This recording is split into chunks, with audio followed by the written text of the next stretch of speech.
디모데전서 3장 말씀을 함께 읽었습니다. 오늘 본문은 사도 바울이 교회의 지도자들을 향해서 특별히 감독과 집사의 자격에 관한 가르침을 제시해 주는 본문입니다. 특히 감독이라 함은 오늘날의 원어를 보면 장로의 직분이라고 보시면 될 것 같습니다. 교회의 중직자 또 리더인 것입니다.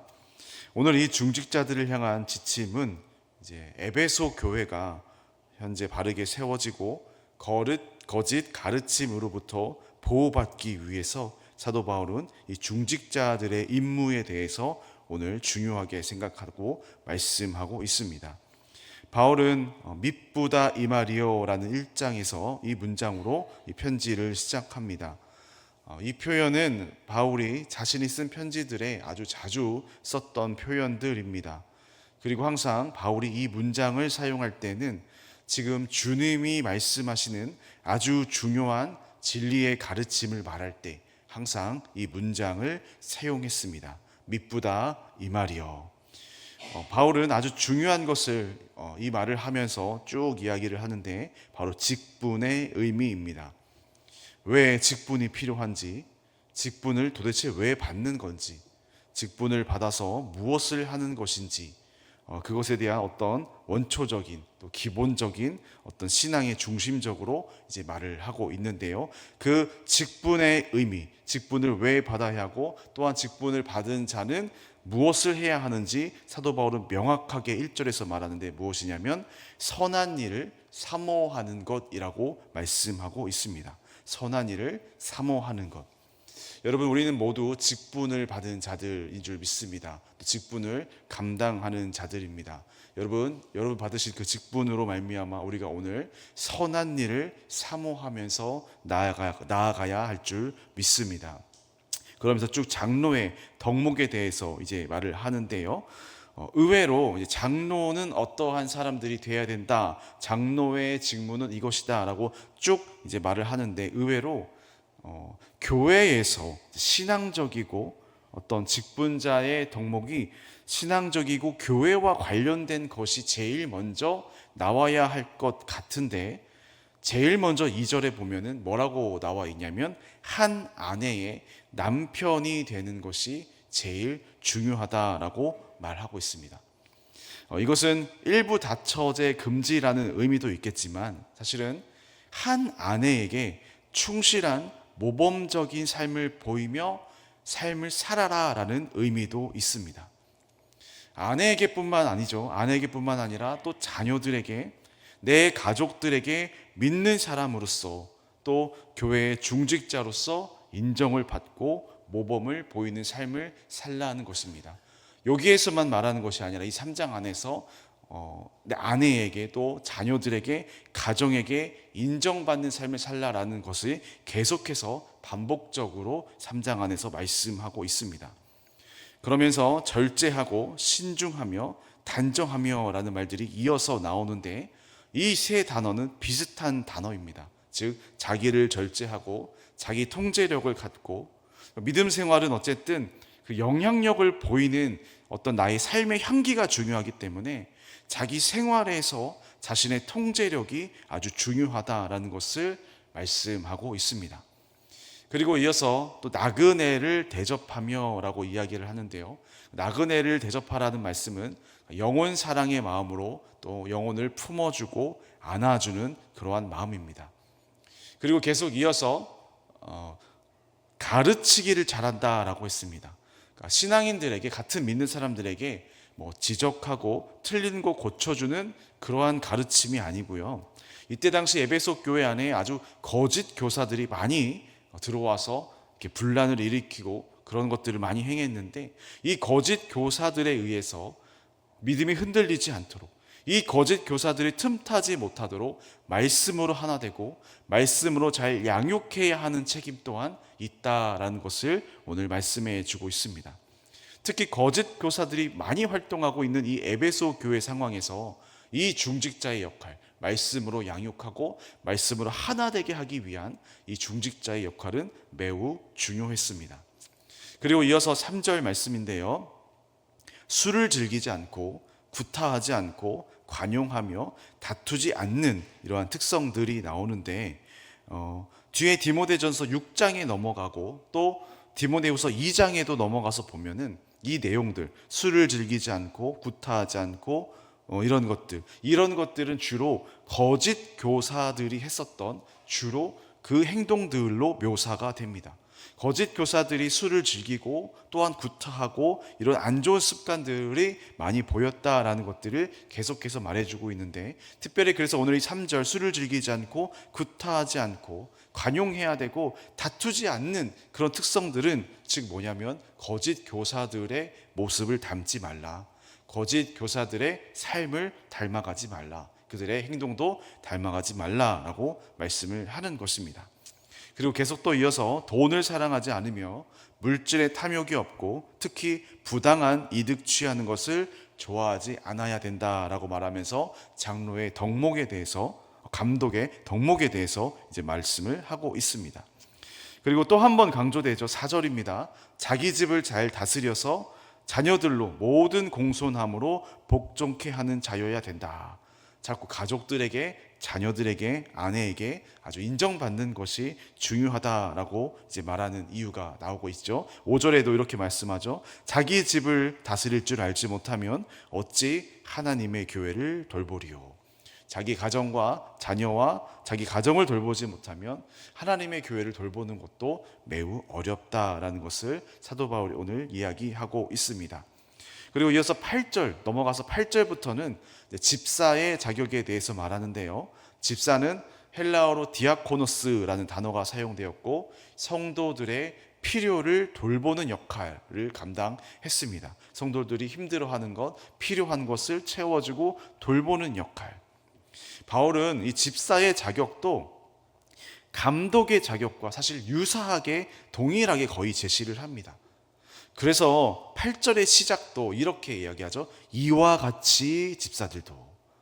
그러니까 감독의 직분 다르고 집사의 직분이 아예 다른 게 아니라 감독들처럼 이와 같이 집사들도 하면서 시작을 합니다. 사실 이 감독과 이 집사는 계급이 아니고 계급으로 구분지어서는 안 됩니다.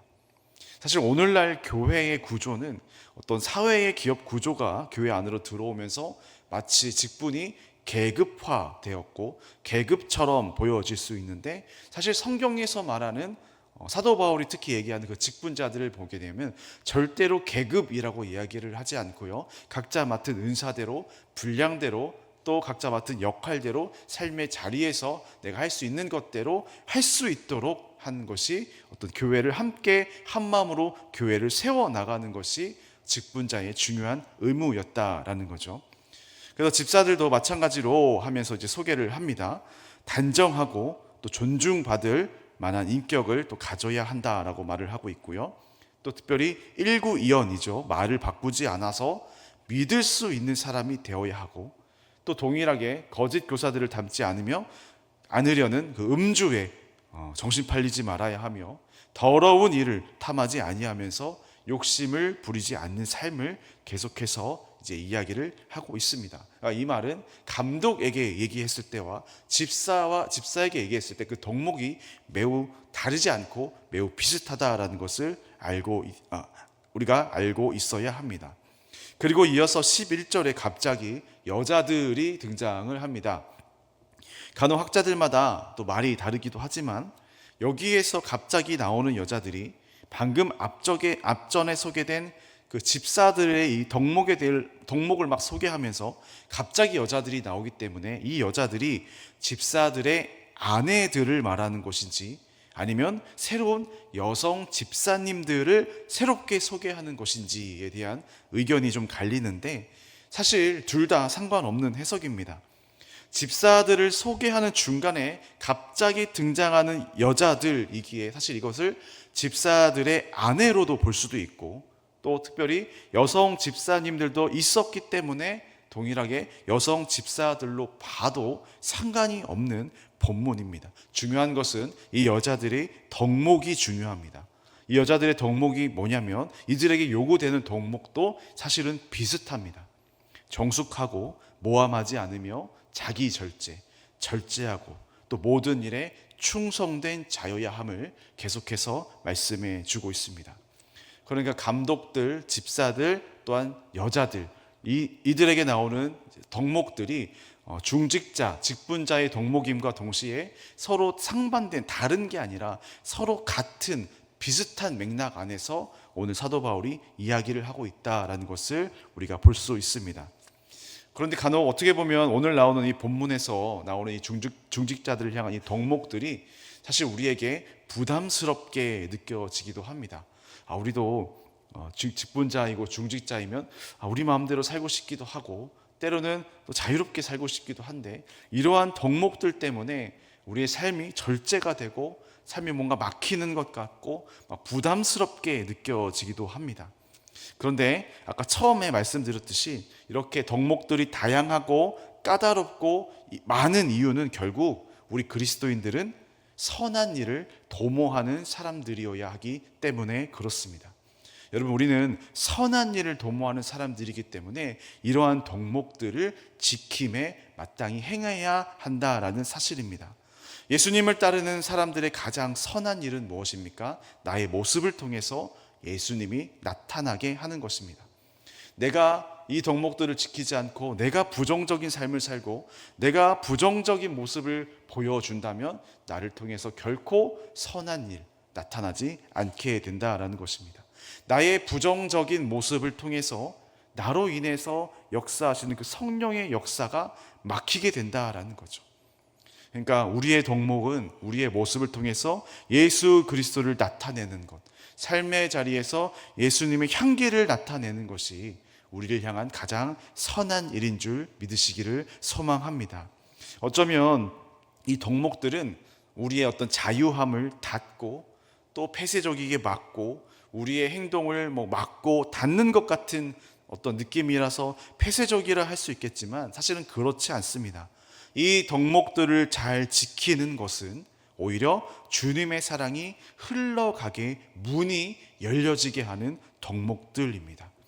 그래서 오늘 이 새벽에 이렇게 도전드립니다. 성령님, 오늘 나를 도와주셔서 오늘도 내가 연약하지만 나를 통해서 특별히 나의 태도들을 통해서 나의 덕목들을 통해서 하나님의 사랑이 흘러가는 그 문이 활짝 열려지게 하옵소서.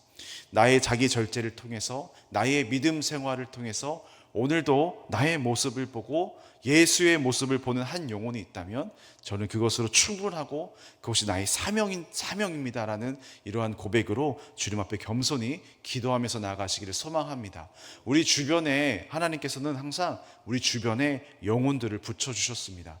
그 영혼들을 전도하고 그 영혼들에게 예수의 마음을 보여주고 나타내라고 우리 주변에 붙이신 영혼들입니다. 우리가 그 영혼들을 향해서 함부로 대하거나 그 영혼들에게 상처를 준다거나 그 영혼들에게 어떤 부도덕한 부정적인 태도와 모습을 보여준다면 그들에게 흘러가는 그 복음의 길은 차단될 것이고 하나님의 사랑이 흘려져 가는 그 역사가 차단되게 될 것입니다. 성령의 역사함을 가로막는 나의 태도가 되지 않게 하여 주시고 오늘 나를 통해서 성령의 역사심이 흘러갈 수 있도록 하나님의 사랑이 흘러갈 수 있도록 그러한 삶을 살게 해달라고 함께 기도하시면서 나아가시는 이 새벽 되시기를 주님의 이름으로 축원합니다.